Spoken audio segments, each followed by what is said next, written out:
मनोबुद्ध्यहङ्कारचित्तानि नाहं न च श्रोत्रजिह्वे न च घ्राणनेत्रे न च व्योमभूमे न तेजो न वायु चिदानन्दरूपा शिवोऽहं शिवोऽहं न च प्राणसंज्ञो न वै मनोबुद्ध्यहङ्कारचित्तानि नाहं न च श्रोत्रजिह्वे न च घ्राणनेत्रे न च व्योमभूमे न तेजो न वायु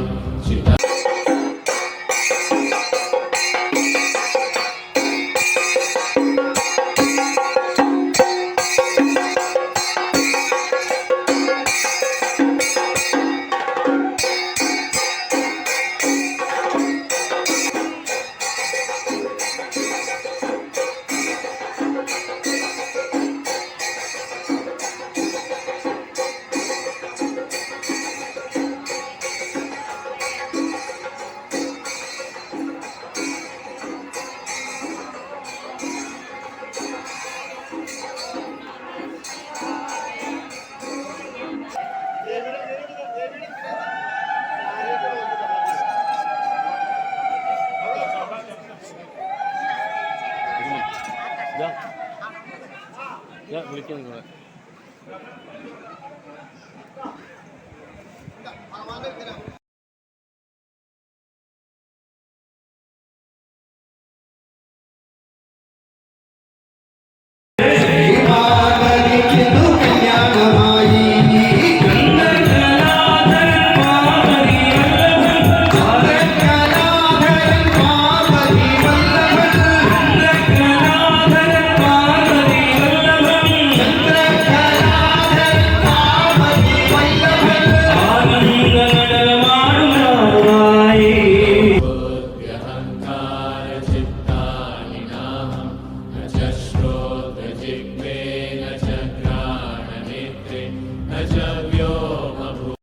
വേണ്ട വിഭവങ്ങളെല്ലാം അടങ്ങിയിട്ടുണ്ട്. അത് നിങ്ങളിലേക്ക് സ്വീകരിച്ചുകൊണ്ട് ഇവിടെ തന്നെ മോക്ഷപ്രാപ്തി നേടി പോവുക. പക്ഷേ ഇത്രയൊക്കെ ഭക്തിയും ആരാധനയും വെച്ചാൽ ആർക്കും മോക്ഷം കിട്ടുന്നുണ്ടോ? പിന്നെ വലിയ ആരാധന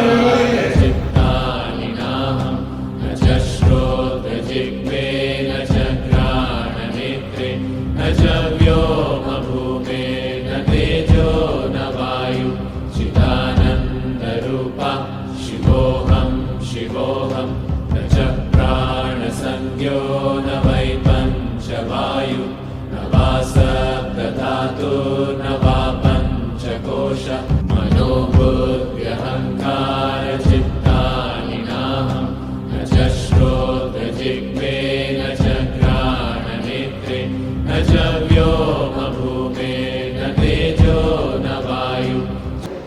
ഏതൊന്നിന്റെ പ്രകാശത്താലാണ് ഈ ലോകം മുഴുവനും എല്ലാ തരത്തിലും പ്രകാശിച്ചുകൊണ്ടിരിക്കുന്നത്, അല്ലെങ്കിൽ എല്ലാ ദിക്കിൽ നിന്നും പ്രകാശിച്ചുകൊണ്ടിരിക്കുന്നത്?